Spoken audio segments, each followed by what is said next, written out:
you were in school. Tell me what your thoughts came to your mind when you first found out you were pregnant.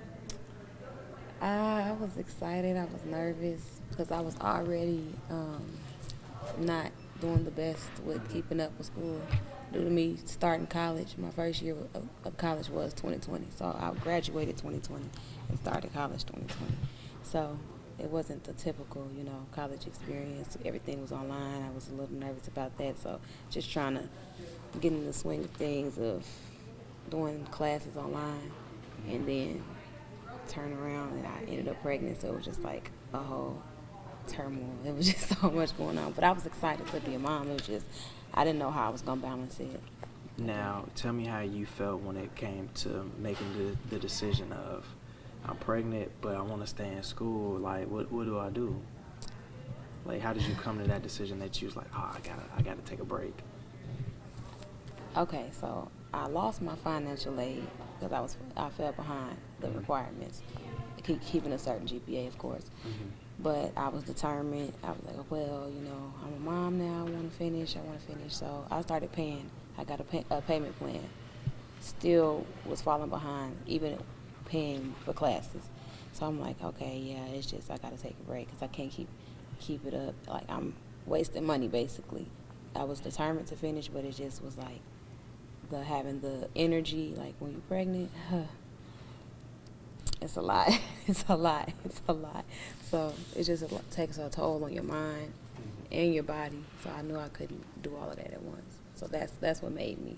But was it because of you taking care of your daughter? You got a girl, right? Yes. Okay, was it because of you taking care of your daughter that you kind of had trouble with, keeping up a good GPA, and then it kind of messed with the financial aid? No, because I was already halfway through the semester when I did find out I was pregnant.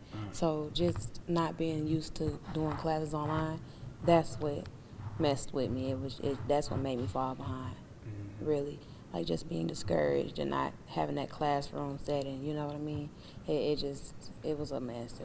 Yeah, because I can imagine, like, not having somebody right there to say, hey, like, Miss So-and-so, like, I'm not so sure about this. Right. And then emails and different things like that. And you probably in the class with, like, 20 other people that also sending her emails. The teacher getting burnt out from replying to emails.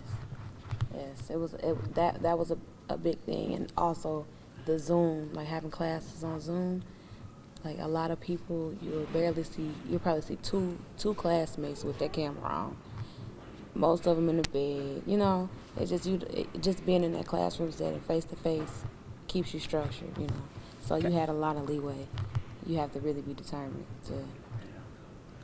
Now, I know you were saying how you are re-entering Parkland. Yes. How does that feel? I'm excited. I'm nervous, but I'm excited because now that I'm re-entering, I'm not a fresh graduate from high school anymore. I'm a mom. Some years have went by. So I'm nervous, but I'm excited because I know what to do and what not to do. I know how to stay structured now, So I got a couple of things under my belt now that I've grown more. I went through a whole 9 months carrying a life, so that just stresses you as a person, as a woman. Now, you do know, because with this new bill, and that's why I approached you in the first place, because it's a law that they have resources, mental health resources for students that is on their ID cards and visible on their website.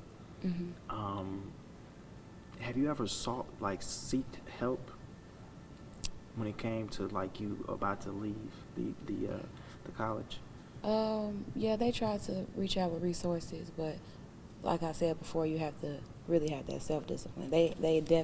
Parkland definitely has a lot of resources to help you, especially as a mother. Even when you're already a mother or expecting, they did reach out. I forgot the specific program, so don't quote me. But yeah, they did. And how did that program help you? I'm gonna say it tried. Okay. Like it was just more of a me thing, Like I wasn't ready. I wasn't capable of carrying all of that at once. So it did help as far as letting me know that if I needed that help, it's there. But like I said, I didn't step out on that. I was just like, well, I'm just take a break, and I withdrew from everything. Yeah. Is there anything you want to leave me with before I let you go? I think this is a great thing. The counseling, everything being visible. I want y'all to continue to reach out, because it might be another student. You just happen to see me, but it might be another student with a similar story like mine, or even, having a tougher and more rough time than I did. So, keep up the good work. Tell me, because you mentioned something real profound, and I wanted to capture that before I forget it. You said it's not so much the academic work that is stopping people from continuing school or having a mental breakdown, but what's happening at home. And I think one of the things that we keep forgetting is that as students, that's what you're doing, but in life, it intrudes on the student's life. So personal relationships, family relationships, all those things create that person and that environment in which they're trying to be students also. So it's never just one thing, it's a myriad of several different things that is occurring in that person's life, as opposed to, it's because they did not get an A in math. No, math is just one thing. They did not get an A in math because their girlfriend broke up with them, their parents are getting a divorce, their sister had a baby, or good things and bad things. Now, like when I teach Psych 101, which I also occasionally do, you do the screening for stressors, major life stressors. Major life stressors are usually good and bad things. So you move to a new environment. You moved from Chicago to Champaign-Urbana. It's a new environment. That's a stressor. You move from your parents' house to start school. That's a major life change. It's a stressor. It's a good thing. You graduate high school.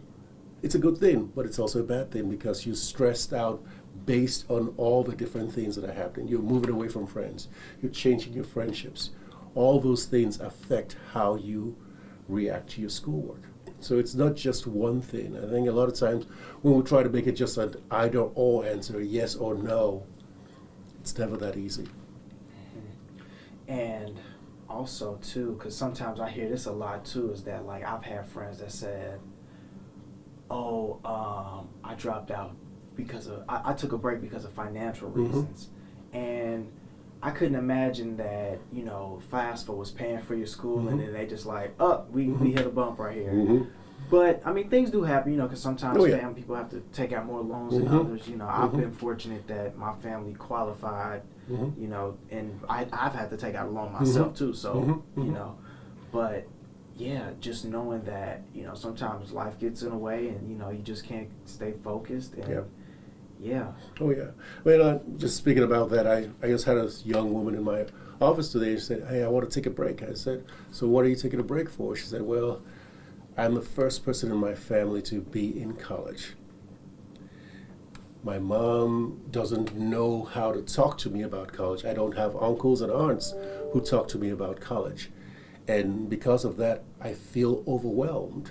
And that's one of those things, that overwhelming feeling is one of the suicidalities that you look at.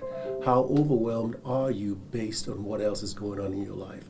And we talked through it. I said, okay, instead of just drop it out, I would take less classes. I said, yeah, sometimes that's what you have to do. Be aware of yourself. Being self-aware is one of the best things that you can do in order to take care of your mental health.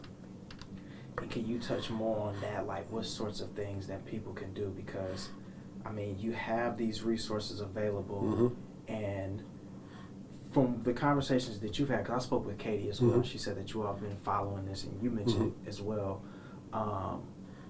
the mental health resources being so readily available on one's ID card, is that like when they're in a crisis, or as they go along, in general? No, to me, there's a generality to it.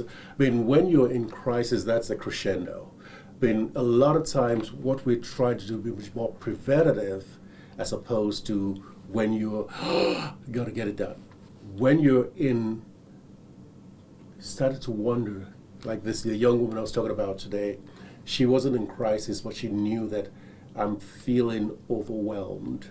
What do I need to do? How do I need to deal with this? Is taking less classes okay? Because she'd never been in college before. Nobody in the family had been in college before. She said she did not know. She always thought, I got to be full-time. No, you don't have to be full-time. One of the benefits of American-style education, at least at a community college, is that you don't have to be full-time. You can take 2 classes, and you can come back and take 4 classes next time around, but you can be part-time. So what we try to do is try to catch the students before they're in crisis, and when they're in crisis, how do you bring back down the temperature to work with students? So one of the things that we're also trying to do is also create environments in which they can figure out what they need to do to bring down the temperature for themselves. So we're going to be offering groups starting next semester. And one of the groups that we're going to be offering, it's going to be a drumming group. I'm an African, I do some drumming, and it's a somatic form of therapy where you're actively doing something. And so sometimes your brain connects with your body. And those are things that we want to try to do. A lot of times I walk around the building with my students, go outside when the weather is good, because those things are somatically wonderful for your body, to be in touch with your body. And the fact that I teach yoga helps also, because I do sometimes go out and we'll just do some stretches and say, oh wow, I did not know this would help. But it helps the body to calm down, because when you can calm your mind, you can start to see that there are options. Got it. And Joe, is there anything you want to leave me with before I let you go? Okay. No, the most important thing is just be aware of your triggers. What's a triggering activity, or what's a triggering, like the news sometimes is triggering for people. Like yesterday we had this thing in outside of Chicago. That's triggering.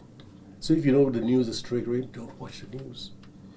If you know your parents sometimes are triggering, sometimes say, let's take a break. You know your girlfriend or boyfriend is triggering, take a break. Give yourself a break. It's always very important. All right, well, I appreciate you, Joe. Thank you.